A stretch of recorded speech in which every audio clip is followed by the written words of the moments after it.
be ready because I'm about to share the most magical home birth experience I had with my third baby right here. So it was about 10:30 p.m. I had taken a shower because I could feel my contractions were getting more intense. I washed my hair, I blow dried, I even did my eyebrows. And then I decided to take a nap or sleep for as long as I possibly could. My contractions were progressing. At this point, they were about 14-15 minutes apart, and they were about like almost a minute long. Then about 3 a.m. I woke up because they started coming in back to back. They were at this point about 10 minutes or like 8 to 10 minutes apart, and they were a minute long, and they intensified. So I woke up my husband and I told him, I think it's time. And he started preparing the house. We have the whole setup in the basement, but I was in my bedroom right here. Now it was about 4 in the morning, and I told him, just page my midwife. He was in the washroom. The midwife spoke to me and she was asking me a lot of questions as per protocol. I was unable to talk. I told her I'm not able to talk through the contractions. At this point, they were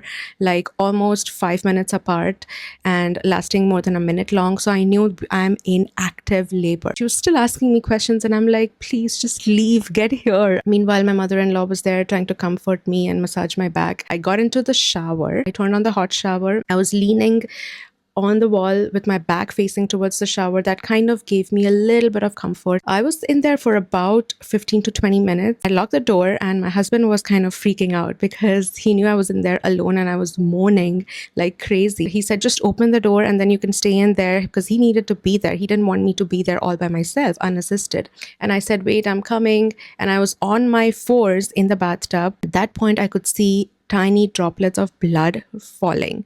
And I was like, oh no, I think the baby's trying to push its way out. I managed to get out of the shower, put on my birthing gown, open the door. I was still leaning on the sink while my husband was massaging my back, and he was like, okay, it's just few steps. We need to get into the basement. The midwife is on her way. It was so encouraging. He was talking like literally sounded, I was absorbing every single word that he was saying.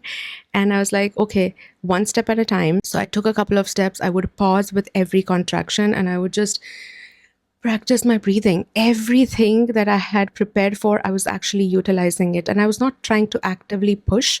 I was just pushing like for maybe 4 or 5 seconds and then letting go, like surrendering. That's how we made it from my bedroom upstairs, the main floor, then to the basement. That was the hardest and the longest walk of my life. I think part 2 is getting too long, so I'll continue this in part 3. Follow if you're interested.